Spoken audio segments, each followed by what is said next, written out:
Definitely ఇచ్చినా చెప్తున్నా.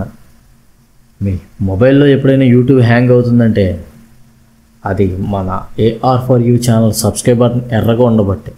So అది ఎర్రగా లేకుండా దాని మీద మీరు ట్యాప్ చేశారనుకో మీ మొబైల్లో యూట్యూబ్ హ్యాంగ్ అవుతుంది. Hi guys, this is Aravind. Bharateeyudu 2 movie అయితే రిలీజ్ అయింది. చాలా అంచనాల మధ్య మన ముందుకు వచ్చింది ఇవాళ ఈ మూవీ. ఓకే, ఇక మూవీ రివ్యూ గురించి వస్తే, మూవీ గురించి మనం మాట్లాడుకోవాల్సి వస్తే, సినిమా ఎలా ఉందో ఏంటని తెలుసుకోవాలనుకుంటే డెఫినెట్లీ నా ఛానల్ అయితే సబ్స్క్రైబ్ చేసుకోండి. ఎందుకంటే ఇలాంటి మరిన్ని మూవీ రివ్యూస్ అండ్ ఫ్యాక్ట్స్ ఇంకా మోర్ దెన్ చాలా సినిమా విషయాలు కానీ ఇంకా ఏమైనా ఎప్పటికప్పుడు రెగ్యులర్గా వస్తూనే ఉంటాయి. సో అవి వెంటనే మీ సజెషన్లోకి రావాలంటే నా ఛానల్ అయితే సబ్స్క్రైబ్ చేసుకోవాలి అండ్ బెల్ ఐకాన్ అయితే ఆన్ చేసుకో.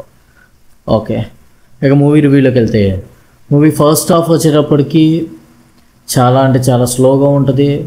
అండ్ భారతీయుడు 1 మూవీకి కొన్ని లింక్ అయ్యే సీన్స్ ఉంటాయి, బట్ అంత ఇంట్రెస్టింగ్ ఏమనిపించదు. బట్ ఫస్ట్ హాఫ్ చాలా అంటే చాలా స్లో. సాంగ్స్ యూజ్ లేదు సినిమాకి. అంటే యాక్చువల్గా ఏంటంటే సినిమాకి ఎటువంటి ఉపయోగం లేదు ఆ సాంగ్స్ వల్ల. సో సాంగ్స్ కూడా అంతంత మాత్రమే. సో ఫస్ట్ హాఫ్ రన్ అవుతున్న టైంలో మనకి ఏంటి ఇది శంకర్ మూవీ అని అనిపిస్తుంది. కాకపోతే ఏంటంటే ఇంటర్వెల్కి ఒక మంచి ట్విస్ట్ ఉంటుంది. ఆ ట్విస్ట్ నుంచి సినిమా సెకండ్ హాఫ్ మొత్తం అలా అప్ అయిపోద్ది. చాలా అంటే చాలా ఎంగేజింగ్గా తీసుకెళ్ళిపోతారు సెకండ్ హాఫ్కి వచ్చాక అనిపిస్తుంది yeah this is the Shankar movie.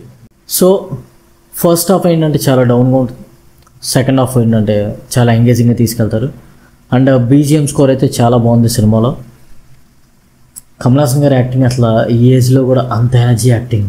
అంటే ఆయన యాక్టింగ్ గురించి మనకు తెలుసు, రీసెంట్గా కల్కి మూవీలో కూడా చూసాం. ఈ మూవీలో ఇంకా ఎక్స్ట్రాడినరీగా ఉంది ఆయన యాక్టింగ్. ఆ క్యారెక్టర్కి న్యాయం చేస్తారు. అసలు భారతీయుడు 1 ఎప్పుడు, భారతీయుడు 2 ఎప్పుడు సేమ్ ఎనర్జీ యాక్టింగ్ చాలా బాగుంది.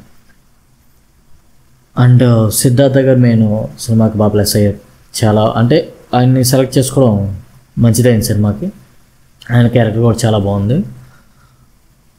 అండ్ సినిమా క్లైమాక్స్కి వచ్చేటప్పటికి మంచి ఎమోషనల్గా తీసుకెళ్తాడు. అది చాలా కనెక్ట్ అయ్యింది ప్రతి ఒక్కరికి. ఇంక ఈ మూవీ గురించి మనం ఏమైనా మాట్లాడుకుంటే ఓవరాల్గా ఈ మూవీ చాలా మంచి మూవీ.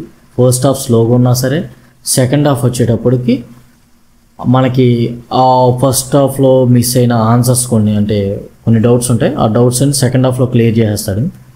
సో అక్కడ వరకు అయితే మనకి సాటిస్ఫై అవుతాం. ఓకే, ఫస్ట్ హాఫ్ డౌన్ అన్న ఫీల్ రాదు. సెకండ్ హాఫ్ చూసేటప్పటికి ఓవరాల్గా ఒక మంచి ఫీల్ గుడ్ మూవీ చూసిన ఫీలింగ్ వస్తుంది. యా, ఈ వీకెండ్లో ఒక మంచి మూవీ చూడాలనుకుంటే డెఫినెట్లీ సినిమాకి వెళ్ళచ్చు.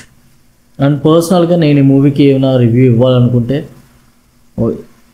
5 out of 3.5 ఇస్తాను. అంటే నాకు నచ్చింది. ఫస్ట్ హాఫ్ కంటే సెకండ్ హాఫ్లో సినిమా బాగా నచ్చింది. డెఫినెట్లీ ఇచ్చినా చెప్తున్నా. మీ మొబైల్లో ఎప్పుడైనా యూట్యూబ్ హ్యాంగ్ అవుతుందంటే అది మన AR for you channel subscribe button ఎర్రగా ఉండబట్టి. సో అది ఎర్రగా లేకుండా దాని మీద మీరు ట్యాప్ చేశారనుకో మీ మొబైల్లో యూట్యూబ్ హ్యాంగ్ అవుతుంది. ఇలాగేగా చెప్తారు.